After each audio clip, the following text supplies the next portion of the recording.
ತರುವಿನ ನೆರಳು ಕೊಡುವಂತ ಸುಖವು ಕೊಡುವನು ಕೃಪೆಯ ದಿನವು. ಸ್ಥಿರ ಇರುವ ಮನ ಎನಗಿರಲಿ ಶರಣಾಗತಿ ಎಂದು ಬರಲಿ. ಭಗವಂತನ ಪ್ರಿಯ ಮಗನಿವನ ಸಾರಿ ಬದುಕು ಇರಲಿ.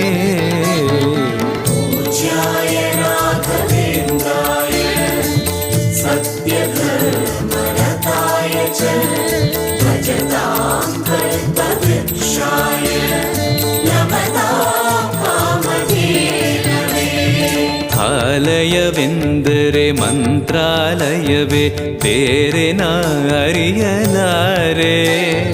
ರಾಜನು ಎಂದರೆ ಶ್ರೀ ಗುರು ರಾಜನೇ ಮತ್ತು ನಾ ತಿಳಿಯಲಾರೆ. ಆಲಯವೆಂದರೆ ಮಂತ್ರಾಲಯವೇ ಬೇರೆ ನಾ ಅರಿಯಲಾರೆ. ರಾಜನು ಎಂದರೆ ಶ್ರೀ ಗುರು ರಾಜನೇ ಮತ್ತು ನಾ ತಿಳಿಯಲಾರೆ.